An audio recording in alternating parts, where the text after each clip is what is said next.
Hello, Scooter here. Welcoming all the dudes and dudettes to this video.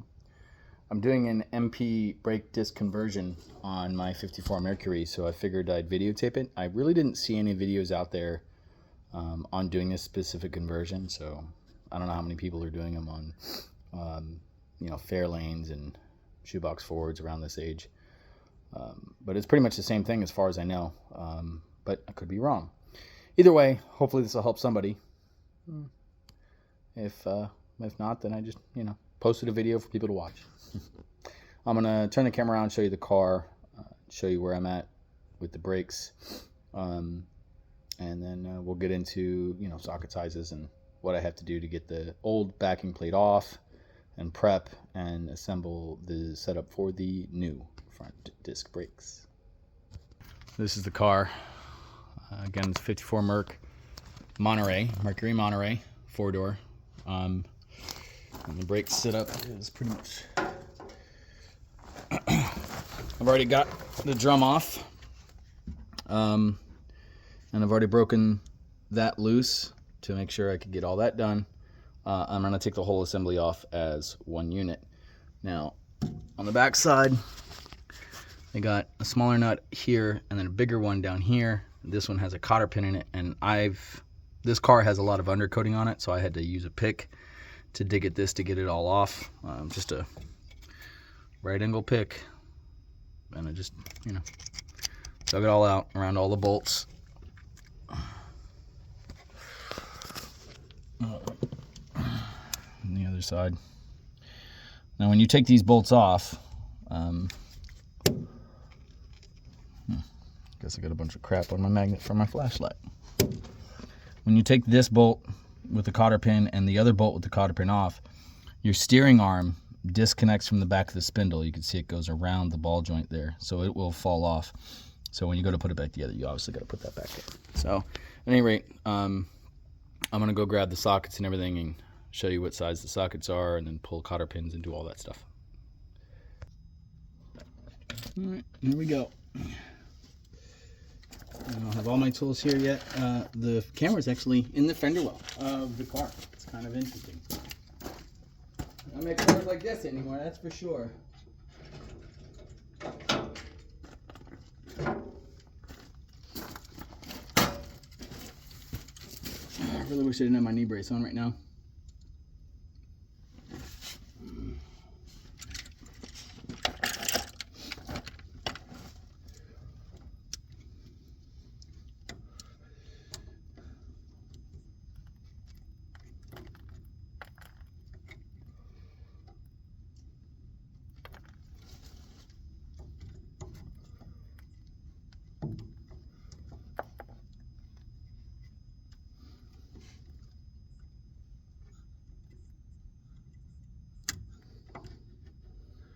Cotter pins can be the worst, especially when they've got this much undercoating on them.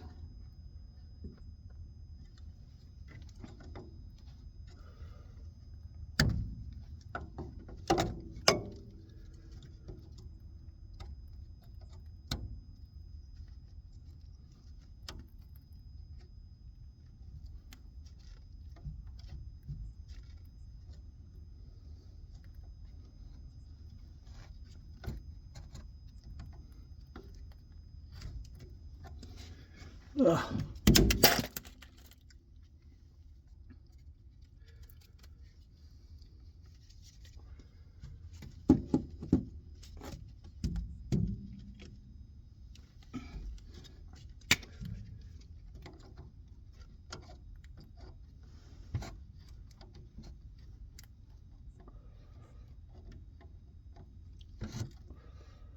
Man, this is not being easy.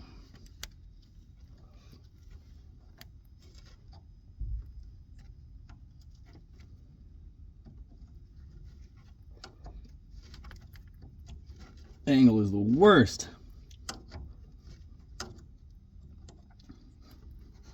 There it goes.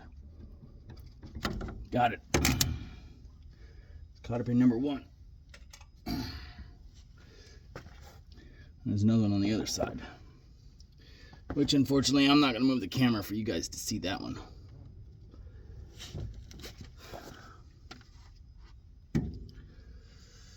This one's upside down anyway, so.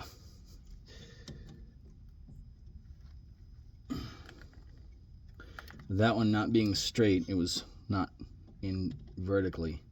It was kind of twisted. Wasn't enough.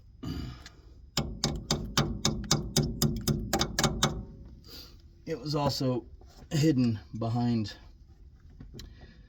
the steering arm.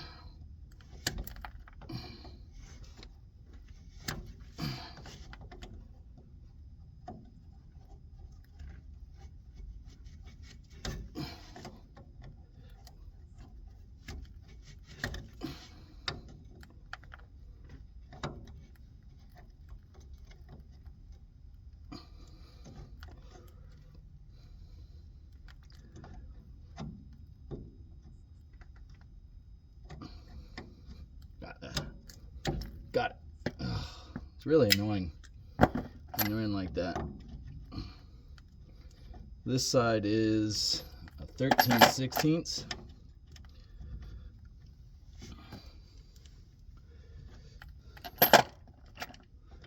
The bottom bolt is a 13/16 on this side.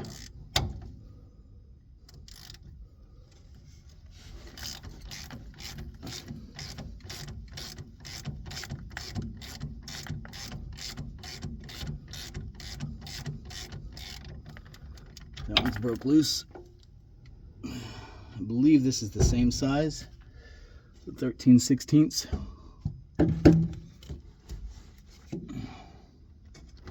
Of course, I got all this old school tarry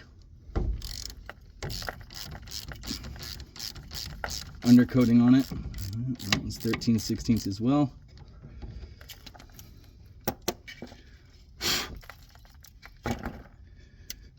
The other one I believe is a 9/16, or maybe it's 5/8. Yep, 5/8. Nope, it is a 9/16. It just had more tar around it than I thought it did.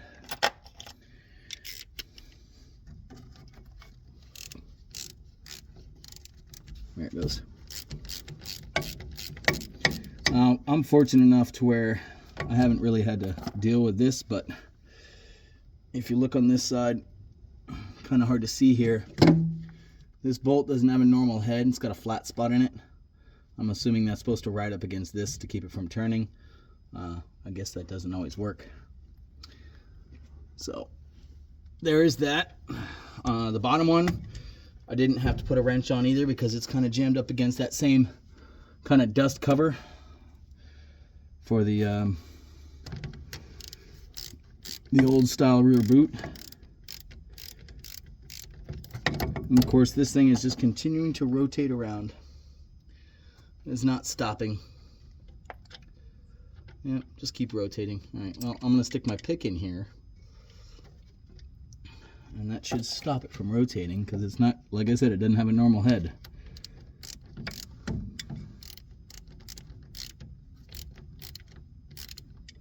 Yeah, that worked. So now we're going to get this on there. You may not have a battery powered Milwaukee ratchet, but I'm going to try to speed things up here a little bit.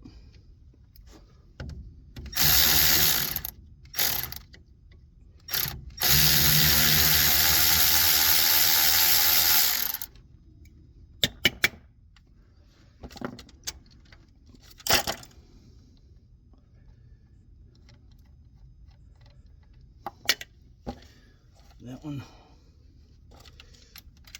I'll just do the 7/8 while we're over here, or 13/16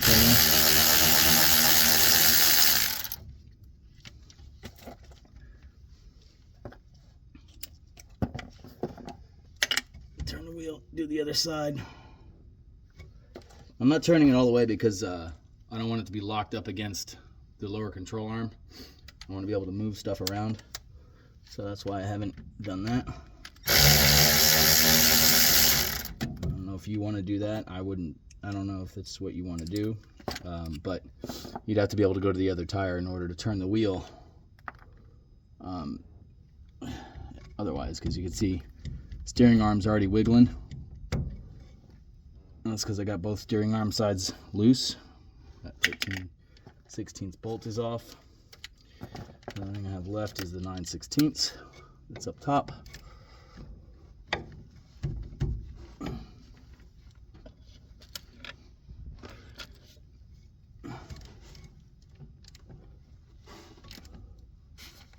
Why is that tightening? That's weird. Somehow my ratchet got changed. Ah, this side's doing the same thing. I'm gonna have to jam this one up too.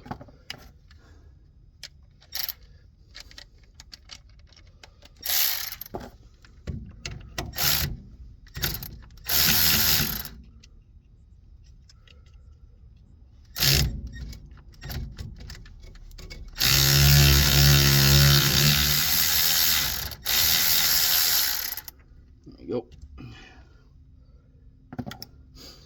Harbor Freight picks. That's why I'm using it. I don't really care if I destroy it. Let's go buy another set for $5. All right, just undo my brake line over here. I hope you can see that. There's a little circlip that kind of holds this thing in place. A little metal clip. Use channel locks or a pair of vice grips to pull this little clip off. This thing's seriously covered. But if it wasn't covered, it would look like this. Pop that off, and your brake line will pop out like this. And now, with all the bolts loose, I should be able to just take this thing off. Oh, gotta take the old. That's one of the other things with the new brake system. You cannot reuse your old washer or your old nut. They are too big for the dust cap, so you cannot reuse those. So I wouldn't suggest trying. It's kind of a waste of your time.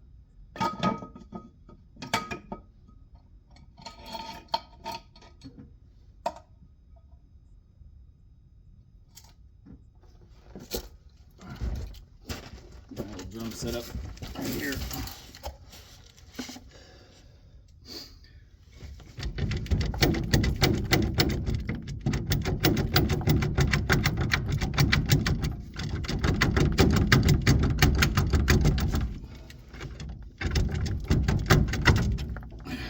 There we go.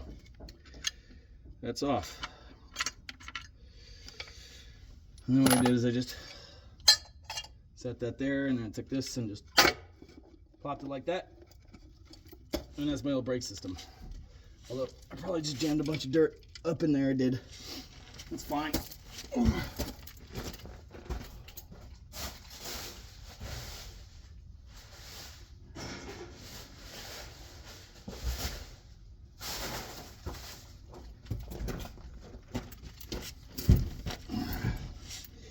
I did bring a rag out. I was gonna say I didn't bring a rag out. No.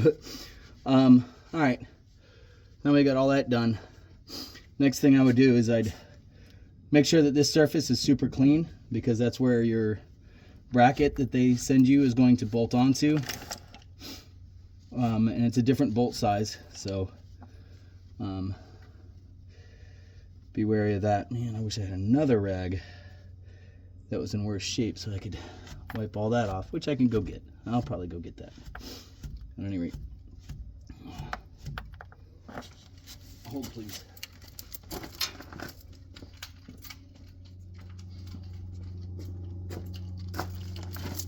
Apologies for that little interlude.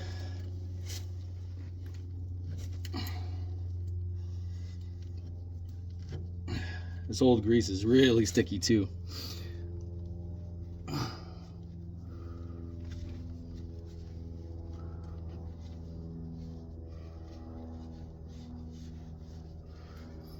Clean all your seats up, like your bearing seats. Check your spindle. That's one of the things it tells you to do, is make sure you don't have any problems with your spindle.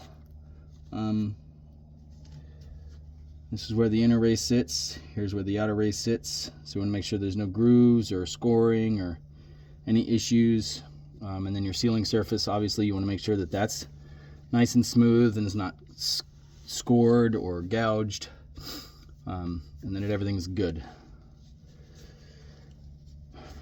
And now is a good time to try to knock any of the loose stuff you don't want anywhere near your bearings off. I probably should have grabbed a scraper because there's a pretty decent layer of stuff.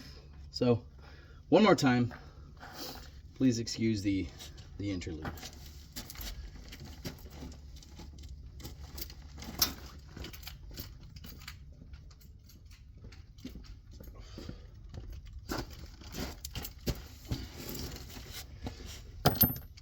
While I was at it, I grabbed my torque wrenches, because once you get all this back together, you got to torque it down.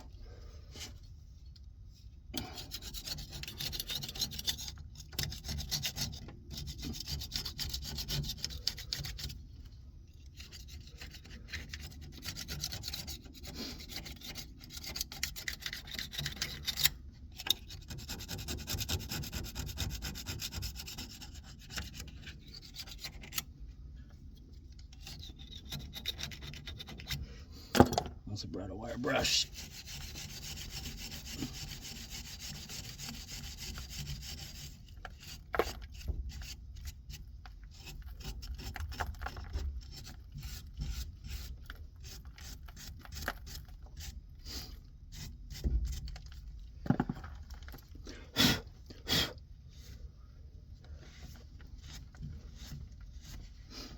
All right, that's that.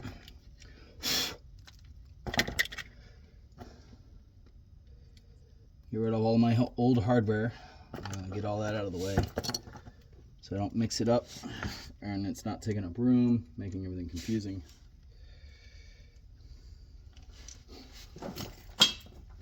These old cotter pins, trash.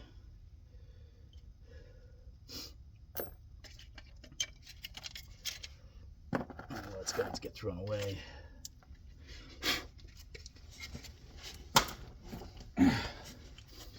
Now, the whole magnetic tray thing here that I'm using is preference. Don't need this, obviously, but for the sake of cleanliness, I have it. Bottom bolts. Oh no, sorry. Those are the bolts for the brackets. Those are all the bolts that we need for this beautiful thing right here. And this goes on this way. This part here always goes towards the steering arm. So the steering arm's on the back side. That goes to the back side of the steering arm, like so.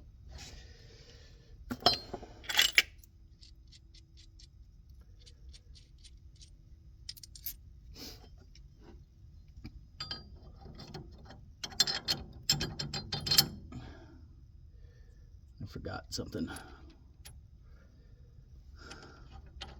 I need the paperwork. It's gonna be a lot of cuts and pauses in this video, and I apologize for that.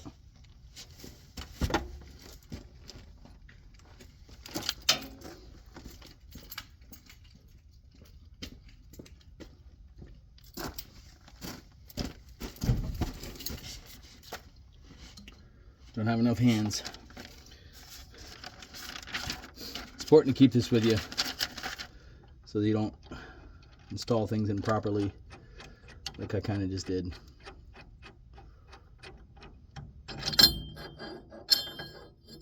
Supposed to be washer.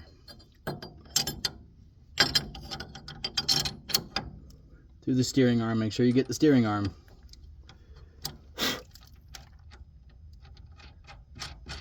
And then the nut.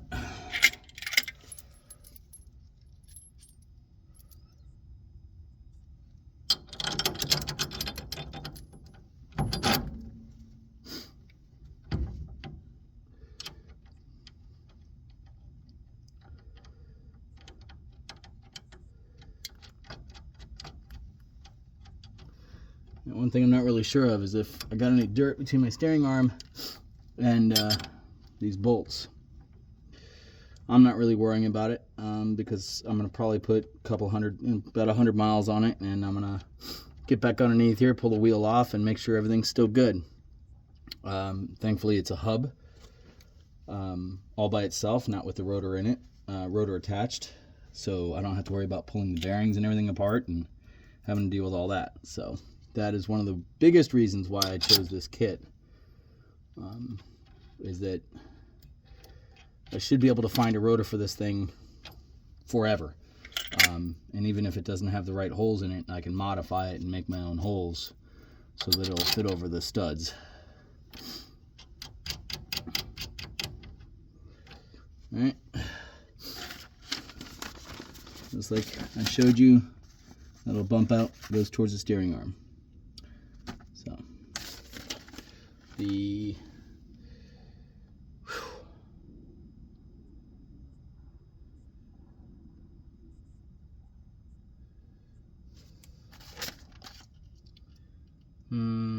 trying to find the torquing here. 1/2 inch by 20, 2.5 grade 8 hex bolts. Those are supposed to be torqued to 90 foot-pounds. You know what I didn't grab? I did not grab a wrench for the other side, but I have my ratchet, so get this cranked up to 90 real quick. I'll do the bottoms first. I'm going to do the tops. And the tops, I believe, are 35 foot-pounds. 90. The 3/8 bolts, which are these, are 35, and the bottom ones, the bigger ones, are 90 foot-pound.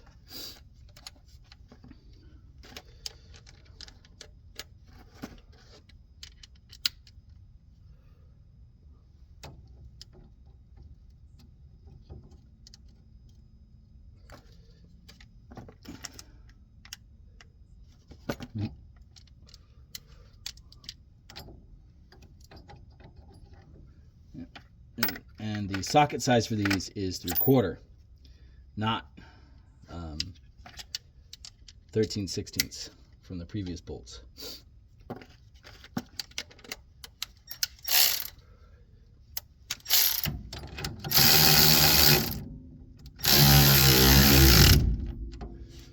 I'll cinch these down real quick this way.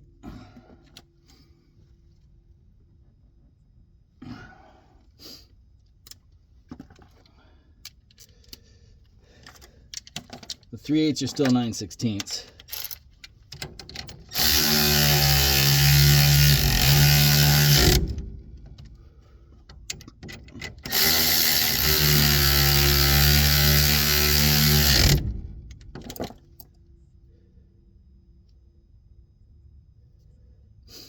And now I'm going to have to brake and go get my daughter. And we're back.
All right, there's 90. And crank this back down to 35 for the top ones. 35.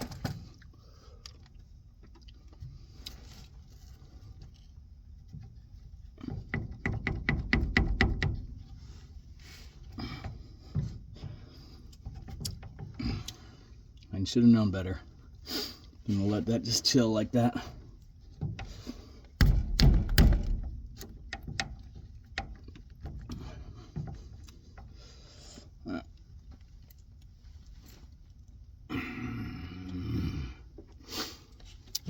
Incidentally, I have a lot of slop in my pitman arm over here, and that's adjustable. So I'm removing this cotter pin, I don't know if you can see it, and readjusting this so there's not so much slop there. Now,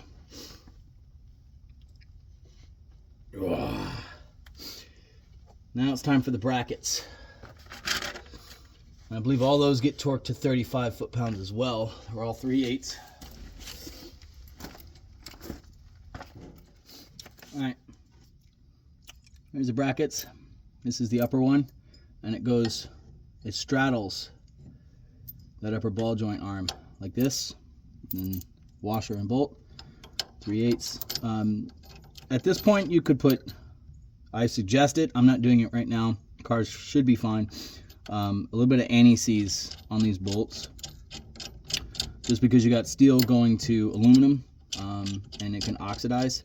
I guess it depends on what kind of weather the car is going to be in. This shouldn't be in a very wet location and won't be driven during rain, so it should be okay.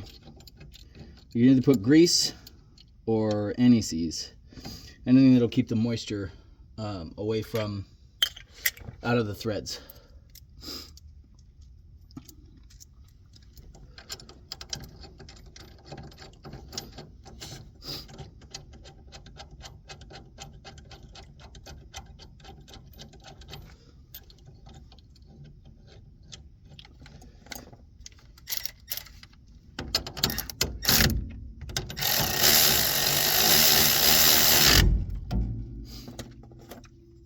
When you put this bracket on, this little notch faces this one.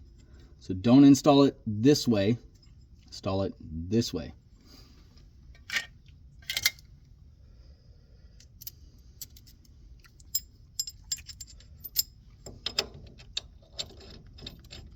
Again, the whole anti-seize thing is preference. The aluminum is anodized, so it should be highly resistant to the weather and such things. Again, I don't know what you're doing with your car. You may decide to drive it in the wintertime with salt on the roads.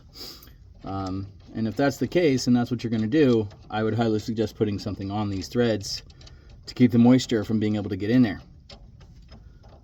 But, you know, to each their own.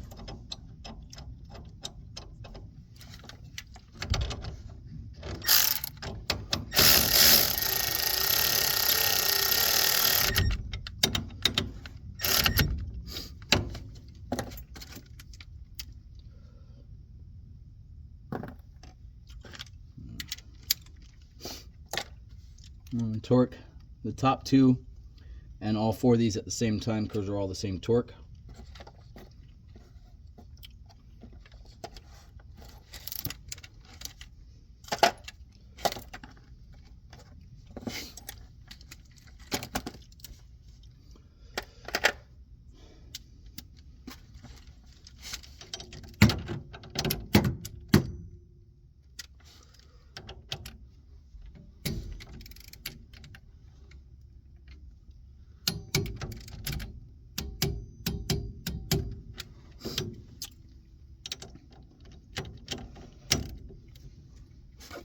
I'm not going to make that mistake twice.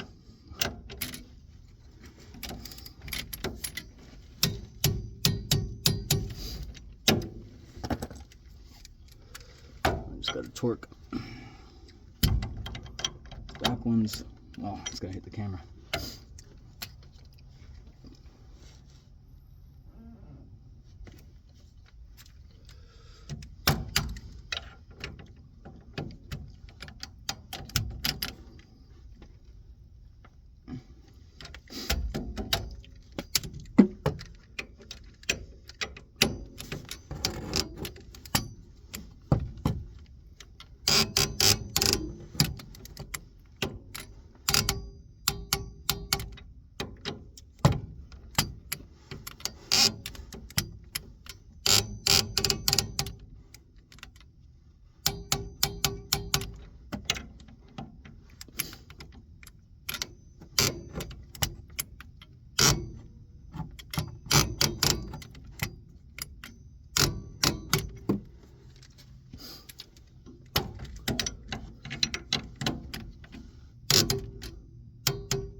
The whole 3-click thing, I tend to do 3 clicks with a style of torque wrench that this is.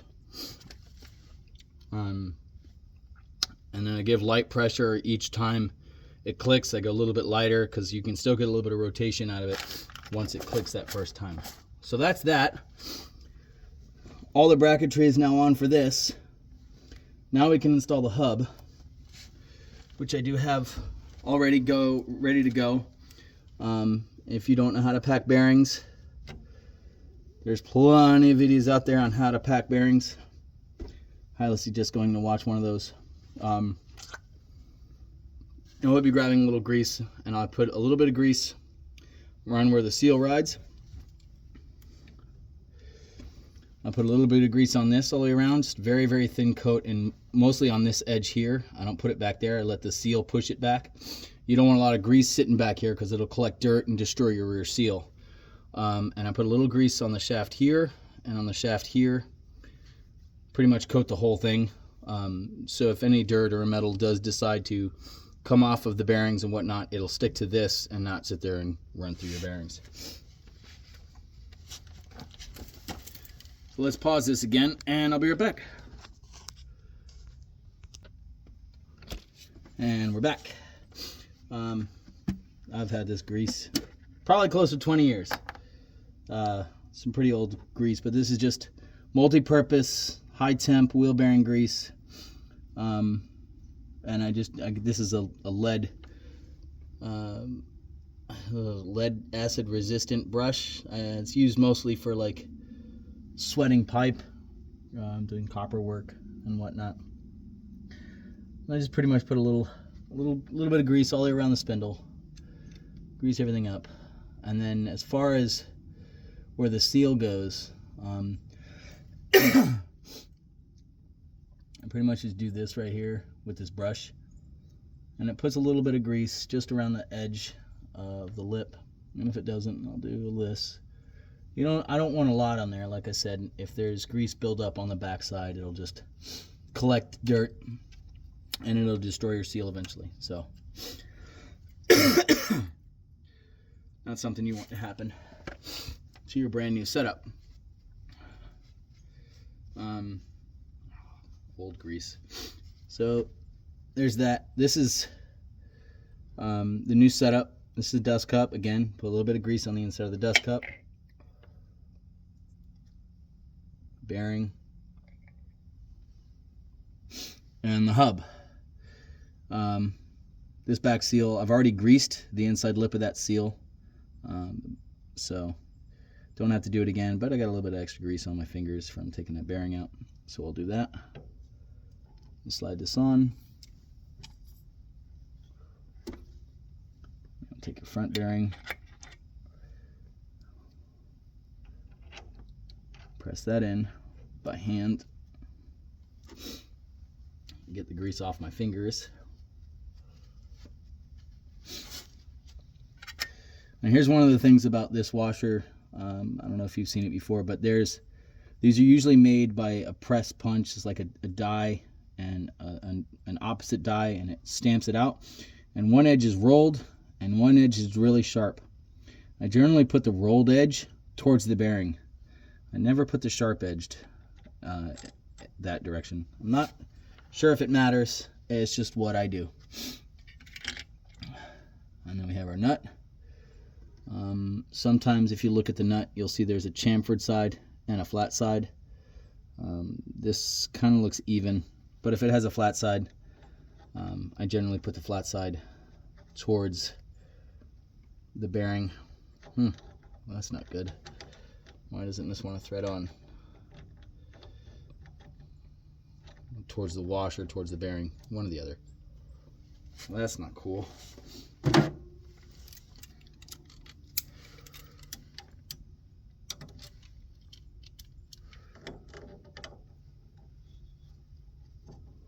It's not overly tight.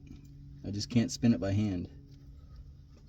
I'm not really applying a lot of pressure here, as you can tell. There it goes. Must have a gummed up thread on the very outside edge. I'll have to fix that next time I have to take this apart, which should probably be, hopefully, never.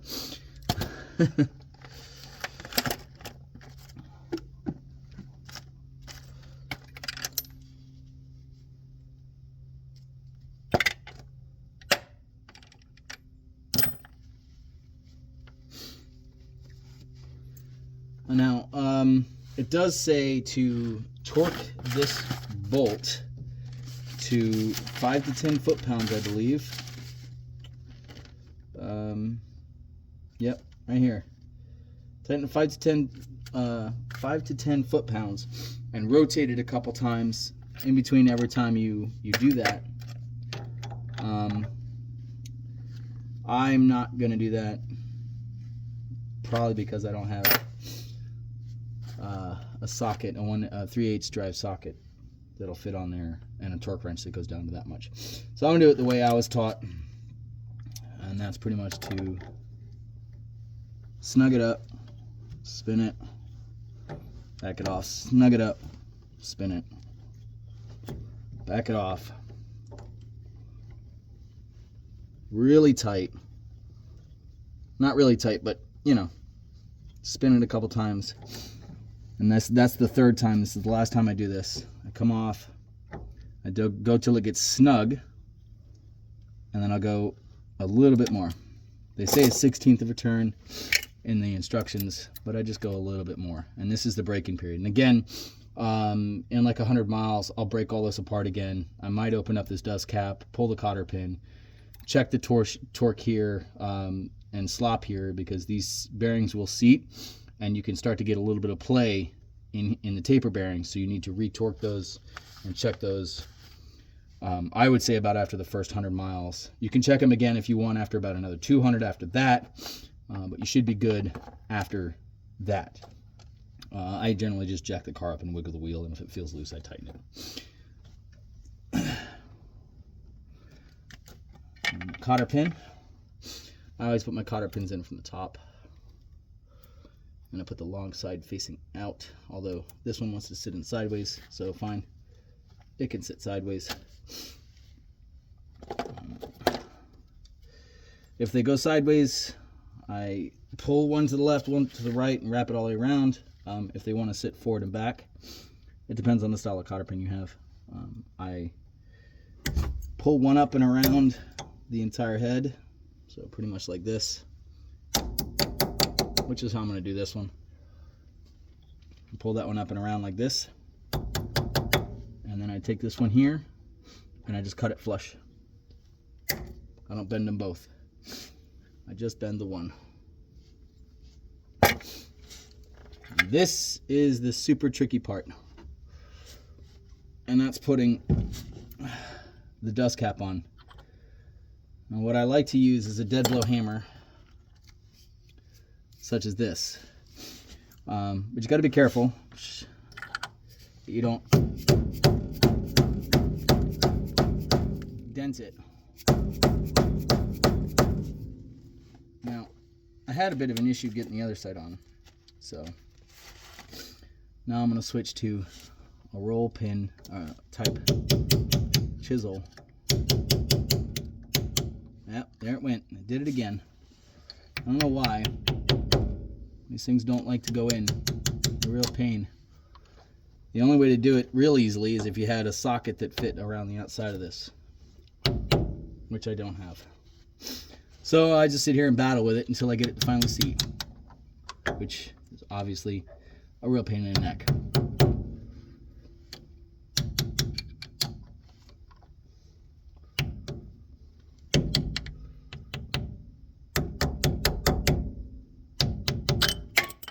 Wow, that would have really sucked.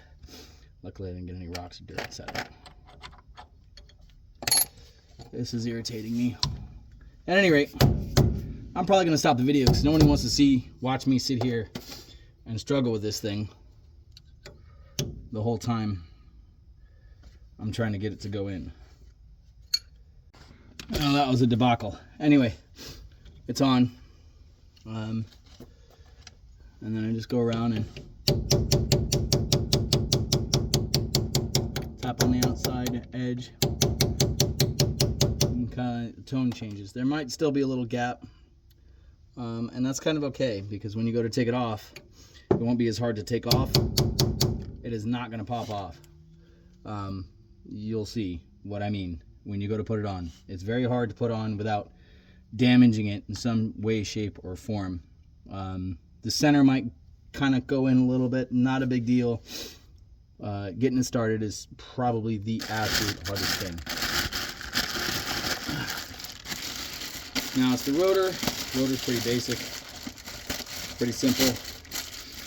The only thing that they say is if you have the cross-drilled slotted ones, that you want to check the rotors inside here. These are straight, so it doesn't matter, but some of them are curved, and if it's curved, it tells you how to put those on. You generally don't want to put your hands anywhere on your braking surface, especially if you've got grease on your hands. There's that. Now it's time for the caliper. You have 2 bolts like this. It's a 3/8 Allen. And these get torqued to 80 foot-pounds, which is pretty high. Also, one of the other things you might want to do is this wants to fall in and out real easily of here. This pad wants to fall in and out real easily. One of the things you can do is you set it on a table and you smack these 2 ears down a touch, and it will cause it to clamp in place a little bit better, and it won't move. I'm using the rotor, or the master. Why can't I talk? I'm using the caliper to pinch those down a little. Just to get a little bit of a snugger fit. See, now it doesn't fall out, whereas before it wanted to fall out. The brake line would be a good time to put the brake line on, which is this thing right here. I want to look for a different brake line. It's the only gripe I have with this particular setup, is that this brake line is pointing right towards the center of the spindle and the lower ball joints right there. I know they make ones, I'm not sure if the diameter is everything right, where it comes out as metal and turns 90 degrees or 45 degrees and then crimps the hose. So it would be further away from all of these things, but I'll show you how to kind of install it in order to make it to where it won't hit anything, because you really don't want it hitting anything as you're driving and turning. And you'll see, I'll show you. Make sure you get a copper washer on both sides of that bolt before you install it. And I haven't tightened either of my sides down yet, but the other thing is to make sure that this brake line is at the bottom and that your bleeder is at the top.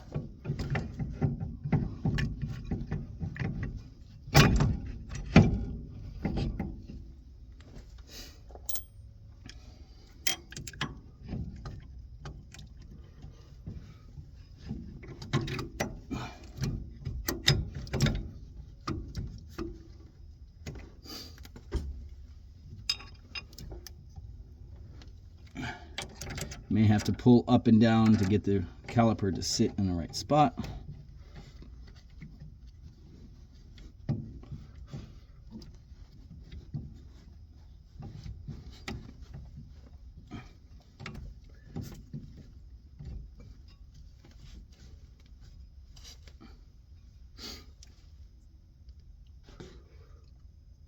I might have to break this lower one loose. So this might be a tip you might learn right now. And that is to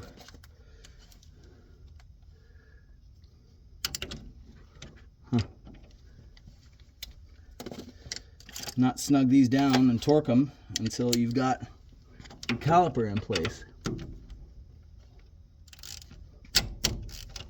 Because, can't get that one loose.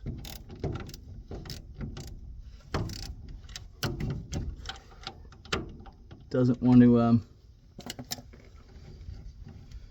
let me put this one in all the way. It's not lining up properly. So there's a little trick that we just learned, huh? That's interesting. I'm gonna break this loose.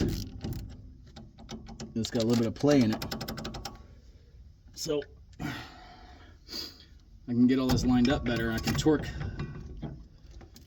the one bolt to hold it in place, as I then take the caliper back off and torque the other one to make sure that these line up properly. If these don't line up properly, your caliper won't float well. It needs to be able to slide back and forth. So kind of important that there's no binding going on there. We'll just do that and that. And see, my caliper wants to move back and forth nice and easily. Now is when I'm going to torque this bottom one down. Right here. Torque wrench on it. Should still be set at 35 foot-pounds. And it is still set at 35. And I'll lock this bottom one down in place because I can't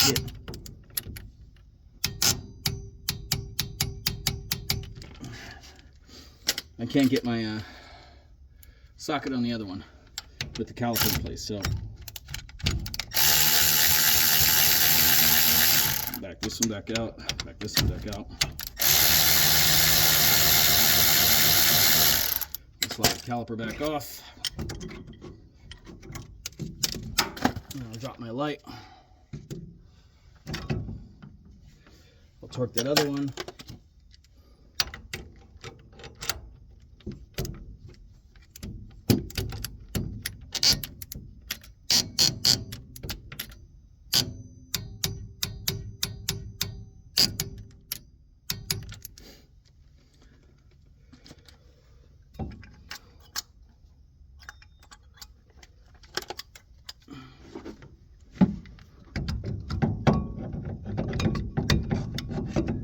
Caliper back in.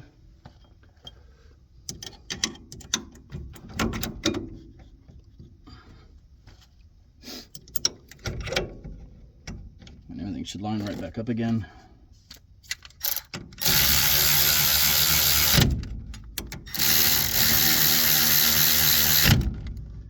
And the caliper should, yep, nice and easily free float. All right, that's good. Now, for the brake line, as you can see here, it's pointing right towards the ball joint, and as you turn, it gets stuck in here, and it could get stuck between here and here if it decides to completely bottom out. So what I did on the other side was I took the line and I spun it clockwise. You're looking at it, rotate it clockwise. It's kind of bend it up like this, and then I feed it in here, and I tighten the brake line down. Now obviously it's not going to stay there because I don't have it wrenched tight. It also comes with these plates here which are starred, so you can put the threads of this in, and pretty much you just take there's like a washer, a snap ring of sorts on the brake line, and you can take that off, and you can take this bracket and you can self-tap it into the frame in the opposite direction so that this will slide through it and that'll hold it in place, which I might do. Or I'll tap and thread it and put an actual bolt in. Just so the brake line, I can lock it into this position and not have to worry about holding it with a wrench. And it possibly loosening up one day. So that's what I'm going to do for all that. But that's pretty much it. The brakes are installed. Obviously, I got to finish tightening up the brake lines, and I've also got to do all of the other work that's also involved in this. And that's that's the other thing. You want to pull the brake line all the way away from the ball joint when you're tightening up the banjo bolt. Sorry, and then once you rotate it, it will stay away from everything for the most part. So that's how I did it. If you like the video, let me know. Make some posts, ask questions. I'd appreciate it. Have a good day and enjoy your brakes if you get them installed, when you get them installed.